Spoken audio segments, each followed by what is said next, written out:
My name is Muhammad Faisal. I'm from management. My name is Vito Gunawan. I'm from management. My name is Febi Albertina, D3 Akuntansi. My name is Dias Lestari. I'm from D3 Akuntansi. My name is Ahmad Kholis. I'm from S1 Akuntansi.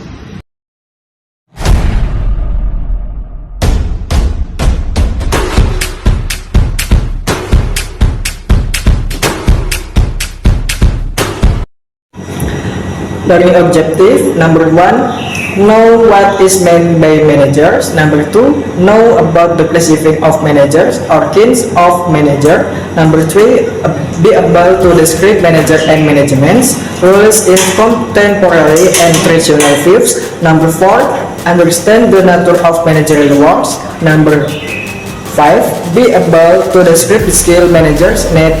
Number 7, know about characteristics of professional manager. Number 7, know the difference between planning, organizing, leading, and controlling. I will answer questions number 1 and 2. Number 1, why do organizations need managers? Yaitu, mengapa diperlukan manajer dalam perusahaan? Karena manajer berperan sebagai pencari informasi yang berkaitan dengan industri dan organisasinya. Selain juga menentu tim yang dipimpinnya baik dari segi produktivitas kinerja maupun kenyamanan kinerja anggota timnya. Jadi, manajer itu sangat berperan aktif dalam perusahaan karena untuk menekan produktivitas dan kinerjanya maupun baik anggota maupun para timnya.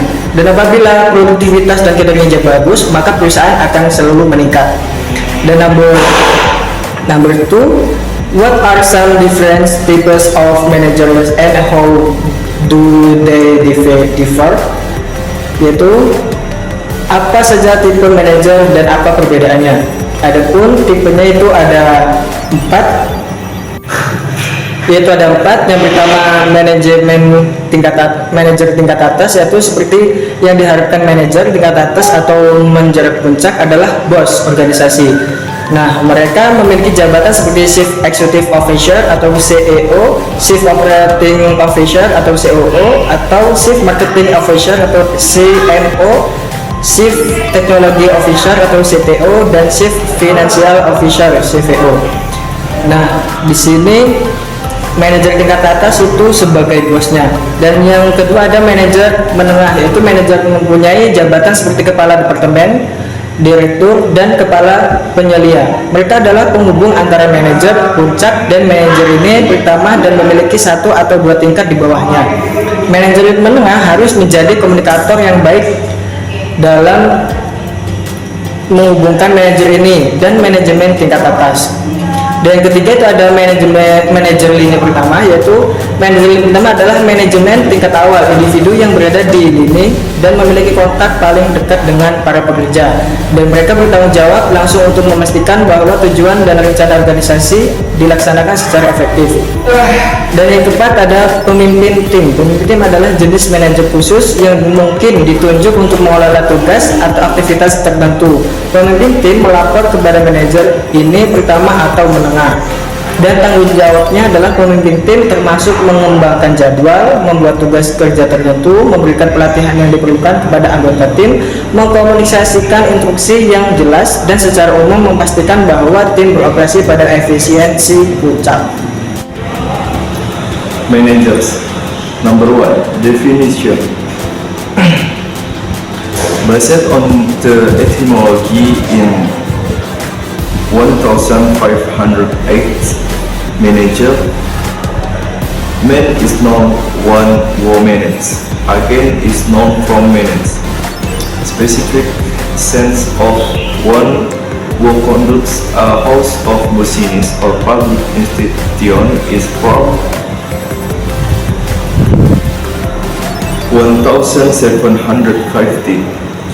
Manager is someone who coordinates and oversees the work of other people so that organizational goals can be accomplished.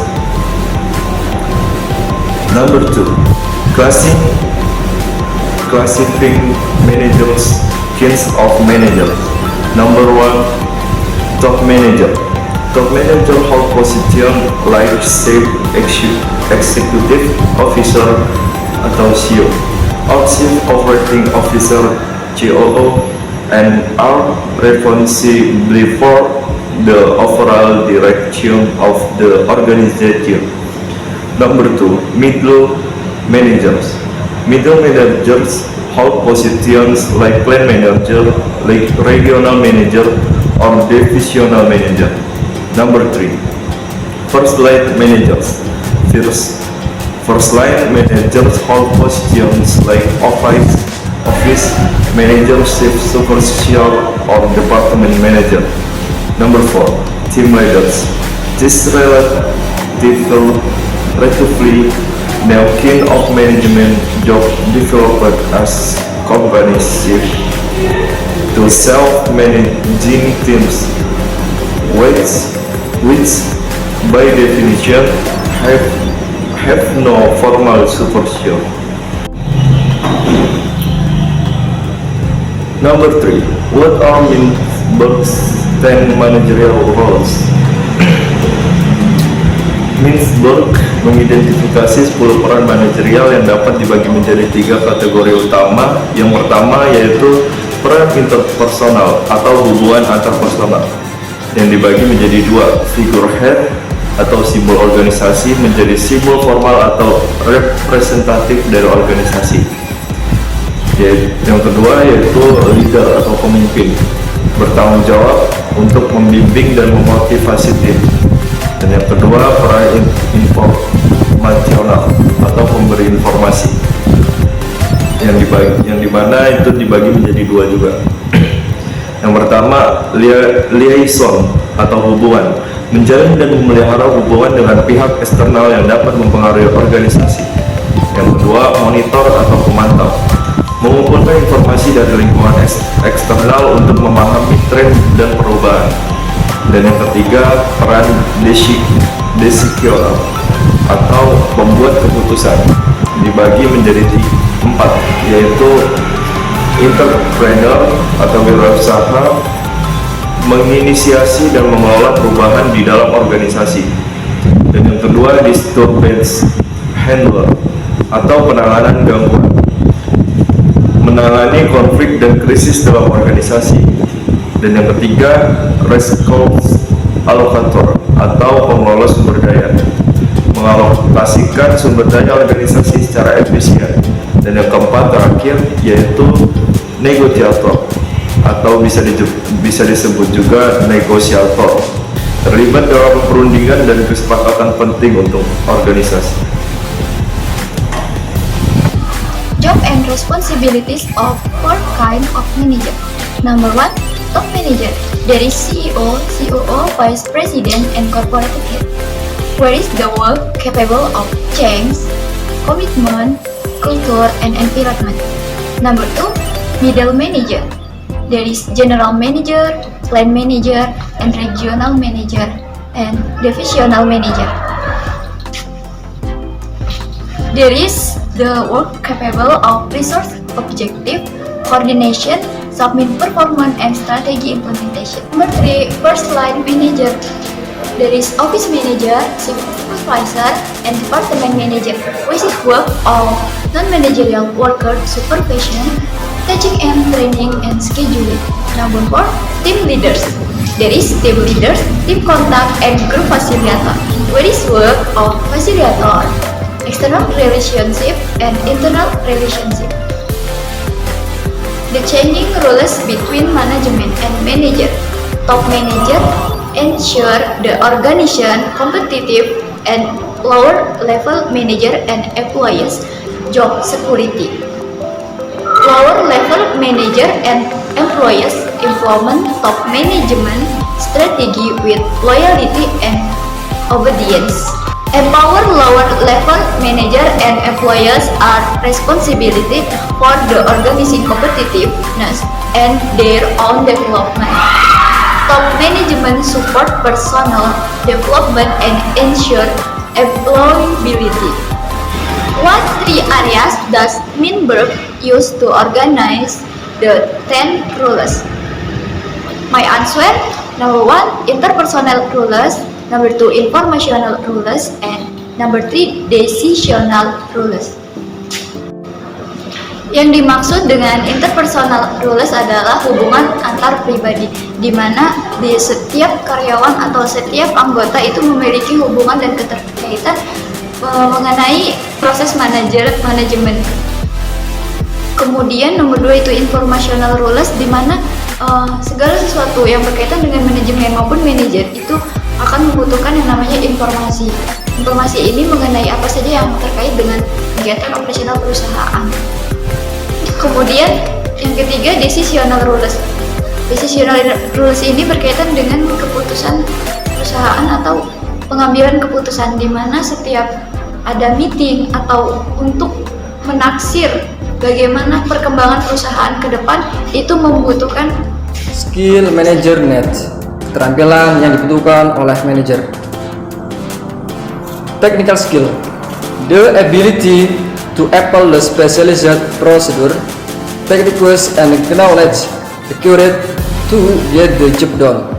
Keterampilan teknis, kemampuan untuk menerapkan prosedur, teknik dan pengetahuan khusus yang diperlukan untuk menyelesaikan pekerjaan. Contoh keterampilan teknis adalah analisis data. Human skill, the ability to work well with others, manager with people skills, work effectively within groups, encourage others to express their thoughts and feelings, are sensitive to otherness and viewpoints, and are good listeners and communicators. Yang kedua yaitu keterampilan manusia, yaitu keterampilan atau kemampuan untuk bekerjasama dengan baik dengan orang lain.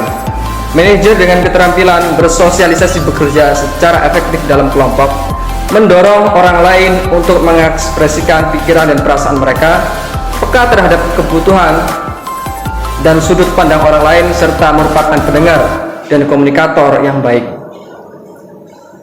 Contoh keterampilan manusia yaitu perencanaan yang efisien dan prioritasasi. Conceptual skills, the ability to see the organization as whole, how the different part of the company affect as other, and how the company fits into or is affected by its external. Yang ketiga adalah keterampilan konseptual, yaitu kemampuan untuk melihat organisasi secara keseluruhan, bagaimana berbagai bagian dalam perusahaan saling mempengaruhi, dan bagaimana perusahaan menyesuaikan diri atau dipengaruhi oleh lingkungan eksternalnya.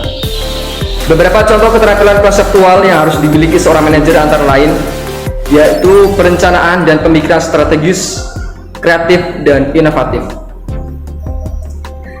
Motivation manage, the ability how motivated employees are to interact with various participants in competitive situation, behave assertively toward others, what to do, rewards good behavior and punish poor behavior. Yang terakhir yaitu motivasi, untuk mengelola kemampuan bagaimana termotivasi. Karyawan harus berinteraksi dengan atasan, berpartisipasi dalam situasi kompetitif, bersikap asertif terhadap orang lain, memberitahu orang lain apa yang harus dilakukan, menghargai perilaku baik, dan menghukum perilaku buruk. Adapun contoh motivasi, never stop doing your best just because no one gives you credit. Jangan pernah berhenti melakukan yang terbaik hanya karena tidak ada seorang pun yang memberimu pujian. I will answer question number 6. What are the management functions that comprise the VOLC framework? Answer: understanding management function VOLC concept, planning, organizing, leading, and controlling. Pengertian fungsi manajemen konsep VOLC yaitu planning, organizing, leading, and controlling. Planning. The planning function is an activity of creating company goals and plannings. This by making various plans to achieve task predetermined goals. Yang pertama yaitu perencanaan. Fungsi perencanaan adalah suatu kegiatan membuat tujuan perusahaan dan diikuti dengan membuat berbagai rencana yang mencapai tujuan yang telah ditentukan tersebut. 2. Organizing. The organizational function is an activity that regulates human resource and other physical resource owned by the company to carry out predetermined plan and achieve company goals. Yang kedua yakni organisasi, pengorganisasian. Fungsi pengorganisasian adalah suatu kegiatan pengaturan pada sumber daya manusia dan sumber daya fisik lain yang dimiliki perusahaan untuk menjalankan rencana yang telah ditetapkan serta menggapai tujuan perusahaan. 3. Leading or directing. The directing function is a manager's leadership function to increase work effectiveness and efficiency to the maximum and create a health dynamic work environment. Yang ketiga yakni leading, memimpin atau mengarahkan. Fungsi pengarahan adalah suatu fungsi kepemimpinan manajer untuk meningkatkan efektivitas dan efisiensi kerja secara sehat, dinamis, dan lain sebagainya. 4. Controlling or supervision. The control function is an activity to assess performance based on standards that have been created and then makes change or improvements if necessary. Yang terakhir yakni pengendalian atau pengawasan. Fungsi pengendalian adalah suatu aktivitas menilai kinerja berdasarkan standar yang telah dibuat untuk kemudian dibuat perubahan atau perbaikan jika diperlukan. I am Victor Kurniawan. I will explain the slide 7 and 8. Slide 7 this high importance, low importance, lalu so human skill, technical skill, motivation to manage, conceptual skill. This color blue top manager, color red middle manager, color yellow first line manager, and color blue team leaders. Nah, ini maksudnya yang itu tabel nomor 7 ini sangat penting, yang tinggi, terus yang bawah itu pentingnya itu rendah. Yang pertama adalah keterampilan manusia. Di sini semua lini harus mempunyai sangat penting ya, karena dia di tabel tersebut tinggi. Lalu yang kedua itu ada technical skill atau keterampilan teknis. Nah, color blue adalah top manager, itu keterampilan teknis dia tidak terlalu penting ya, dia paling bawah. Lalu manajernya agak naik, lalu manajer lini pertama yellow agak naik lagi dari dua tersebut.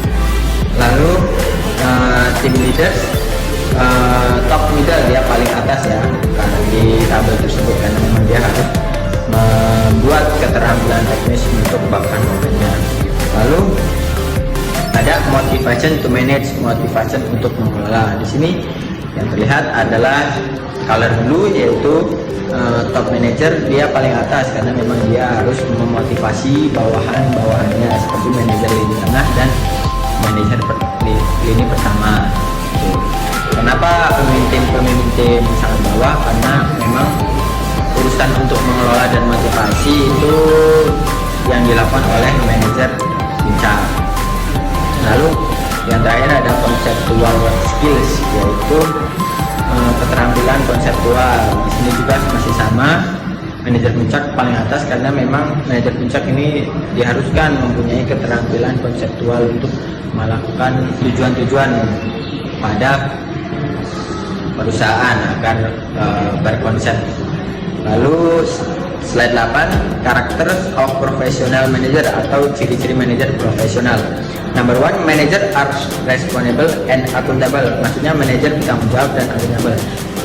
Manajer bertanggung jawab itu dia harus mempertanggungjawabkan apa yang telah diambil, dan maksudnya accountable itu dia melakukan accountable itu melakukan hal-hal yang harus sangat teliti. Number 2, manager balance competing goals and set priorities. Manajer menyeimbangkan tujuan yang bersaing dan menetapkan prioritas. Nah, di sini manajer harus menyeimbangkan antara tujuan dan prioritas perusahaan. Dia tidak bisa harus meninggikan antara tujuan atau prioritas. Dia harus melakukan dua-duanya secara seimbang. Number 3, manager think analytically and conceptually.